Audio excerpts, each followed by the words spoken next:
Electron emissions R 3 types ആണ്. ഏതൊക്കെയാണ്? ഒന്ന് തെർമിയോണിക് എമിഷൻ. എന്താണ്? Electrons emitted from a hot filament when current pass through it due to ജൂസ് heating effect. ഒരു ജൂസ് ഹീറ്റിംഗ് എഫക്റ്റ് കാരണം ഇലക്ട്രോൺസ്, അതായത് ഹോട്ട് ഫിലമെൻറ്റിൽ നിന്നും പുറപ്പെടുവിക്കുന്ന ഇലക്ട്രോൺസാണ്, പുറന്തള്ളുന്ന ഇലക്ട്രോൺസിനാണ് തെർമിയോണിക് എമിഷൻ എന്ന് പറയുന്നത്.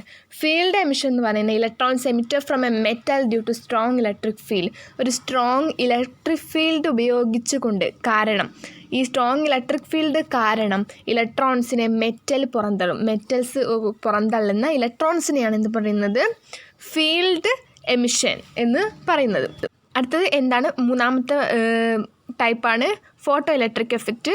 The phenomena of ejection of electron from a metal surface when illuminated by a light of suitable wavelength. ഒരു വേവ് ലെങ്ത്, അനുയോജ്യമായ വേവ് ലെങ്ത്തുള്ള ലൈറ്റ് പതിക്കുന്ന സമയത്ത് മെറ്റൽ സർഫസ് പുറന്തള്ളുന്ന ഇലക്ട്രോൺസിനെയാണ് എന്ത് പറയുന്നത്? അതിനെയാണ് പറയുന്നത് ഫോട്ടോ ഇലക്ട്രിക് എഫക്റ്റ് എന്ന് പറയുന്നത്. ഇനി പറയാനുള്ളതാണ് എന്താണ് work function. The minimum amount of energy required to pull an electron out of the metal surface. Metal സർഫസിൽ നിന്നും പുറത്തേക്ക് ഇലക്ട്രോൺസിനെ പുറന്തള്ളുന്നതിന് വേണ്ടി ഉപയോഗിക്കുന്ന ഏറ്റവും ചെറിയ അളവ് എനർജിനെയാണ് എന്ത് പറയുന്നത്? വർക്ക് ഫംഗ്ഷൻ എന്ന് പറയുന്നത്. നെക്സ്റ്റ് പറയുന്ന ടോപ്പിക്കാണ് stopping potential. The minimum retarding potential applied to the electron to stop photo electric current. എന്താണ്?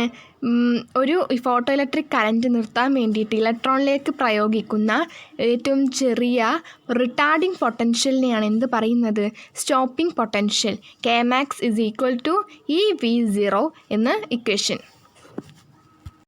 നെക്സ്റ്റ് പഠിക്കാനുള്ള ടോപ്പിക്കാണ് ത്രെഷോൾഡ് ഫ്രീക്വൻസി. എന്താണ് threshold frequency? Minimum frequency of incident radiation for which the stopping potential is 0. Minimum frequency of incident radiation for which the stopping potential is 0 എന്നതാണ് എന്ത്? Threshold frequency. Stopping potential 0 ആയിരിക്കും threshold ഫ്രീക്വൻസിയുടെ. Next ടോപ്പിക്കാണ് photo കറൻറ്റും ഇൻറ്റൻസിറ്റിയും തമ്മിലുള്ള relation കാണിക്കുന്ന ഒരു ഗ്രാഫാണ് തന്നിട്ടുള്ളത്. Next stopping പൊട്ടൻഷ്യലും അതേപോലെ തന്നെ ഫ്രീക്വൻസി തമ്മിലുള്ള റിലേഷൻ കാണിക്കുന്ന ഒരു ഗ്രാഫാണ് തന്നിട്ടുള്ളത്. അടുത്തായി കാണിക്കുന്നതാണ് ഫോട്ടോ ഇലക്ട്രിക് കറൻറ്റും പൊട്ടൻഷ്യലും തമ്മിലുള്ള റിലേഷനുള്ള ഗ്രാഫാണ് അതിൽ കൊടുത്തിട്ടുള്ളത്. അടുത്താണ് സ്റ്റോപ്പിംഗ് പൊട്ടൻഷ്യലും ഫ്രീക്വൻസി തമ്മിലുള്ള റിലേഷൻ തമ്മിലുള്ള ഒരു ഗ്രാഫാണ്. അതിനെക്കുറിച്ച് ആ ഗ്രാഫിൽ നിന്ന് നമുക്ക് എന്തൊക്കെ മനസ്സിലാക്കാം? For a particular frequency photocurrent directly പ്രപ്പോർഷണലാണ് ഇൻറ്റൻസിറ്റിക്ക് എന്ന് മനസ്സിലാക്കാം. അതുപോലെ for a particular intensity stopping potential directly പ്രപ്പോർഷണലാണ് ഫ്രീക്വൻസി. അതേപോലെ തന്നെ kinetic energy frequency depend, intensity independent. Kinetic energy വന്നത് ഫ്രീക്വൻസിനെ ഡിപ്പെൻഡ് ചെയ്യുന്നുണ്ട്, അതേപോലെ ഇൻറ്റൻസിറ്റിനെ ഇൻഡിപെൻഡൻറ്റുമാണ്. നെക്സ്റ്റ് ടോപ്പിക് നമ്മൾ +1 കെമിസ്ട്രിയിൽ പഠിച്ചതാണ് ഐൻസ്റ്റീൻ ഫോട്ടോ ഇലക്ട്രിക്കൽ ഇക്വേഷൻ. എന്താണ്? Hμ = μ0 + ½mv². അതുപോലെ Hμ = hμ0 + ½mv². രണ്ടിലും h ഉണ്ട്, അതുകൊണ്ട് h പുറത്തേക്ക് എടുത്തിട്ട് μ - μ0 = ½ അപ്പോൾ h = 1/λ - 1/λ max = ½ എന്ന ഫോട്ടോ ഇലക്ട്രിക് ഇക്വേഷൻ കിട്ടും. അടുത്തത് മാറ്റർ വേവ് ഡി ബ്രോഗ്ലി വേവിനെ കുറിച്ചാണ്. E = hμ = hc/λ. E = mc² ആണ് നമുക്കറിയാം. അപ്പോൾ λ = h/mc. അപ്പോൾ h/p. h √2me h/√2mev. അപ്പോൾ 12.27 /√2va² എന്ന് കിട്ടും ഇക്വേഷൻ. മാറ്റർ വേവ് അല്ലെങ്കിൽ ഡി ബ്രോഗ്ലി വേവ്. നെക്സ്റ്റ് ആണ് ഒരു എക്സ്പെരിമെൻ്റ് ആണ് ഡാവിസൺ ജെർമർ എക്സ്പെരിമെൻറ്റ്. ഇത് എന്തിനാണ് യൂസ് ചെയ്യുന്നത്? നമ്മുടെ വേവ് നേച്ചർ പ്രഡിക്റ്റ് ചെയ്യുന്നതിന് വേണ്ടിയിട്ടാണ് ഈ എക്സ്പെരിമെൻറ്റ് ചെയ്യുന്നത്. അപ്പോൾ അതിന് വേണ്ടിയിട്ട് നമ്മൾ ഒരു ഡയഗ്രാം തന്നിട്ടുണ്ട്. ആ ഡയഗ്രാം നന്നായി പഠിക്കുക, ഓരോ പാർട്സൊക്കെ നന്നായി പഠിക്കുക. ഇനി അത് എങ്ങനെയാണ് ആ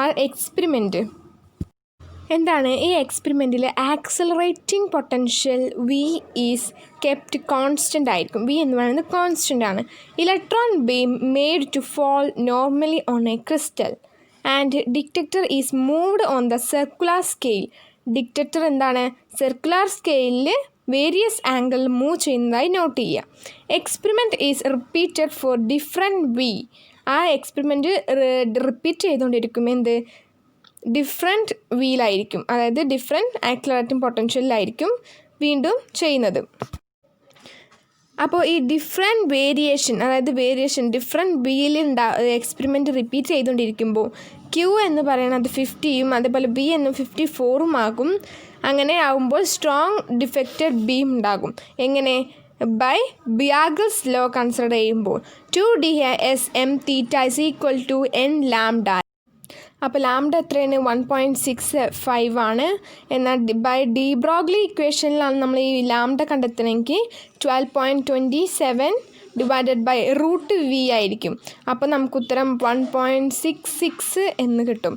അപ്പോൾ നമ്മൾ അടിയിൽ ഒരു ക്യൂവിൻ്റെയും ഇൻറ്റൻസിറ്റിയും റിലേറ്റ് ചെയ്യുന്ന ഒരു ഗ്രാഫും തന്നിട്ടുണ്ട്. അപ്പോൾ എൻ്റെ ക്ലാസ് ഇഷ്ടമാവുകയാണെങ്കിൽ ലൈക്ക് ചെയ്യുക, കമൻറ്റ് ചെയ്യുക, സബ്സ്ക്രൈബ് ചെയ്യുക. എല്ലാ ചാപ്റ്റേഴ്സും നമ്മൾ ഇതുപോലെ ഇടുന്നതാണ്. കുറേ ചാപ്റ്റേഴ്സ് ഇപ്പോൾ 12 തൊട്ട് 15 വരെയുള്ള ചാപ്റ്റേഴ്സും അതേപോലെ കറണ്ട് ഇലക്ട്രിസിറ്റി എന്ന ചാപ്റ്ററും നമ്മൾ എടുത്തിട്ടുണ്ട്.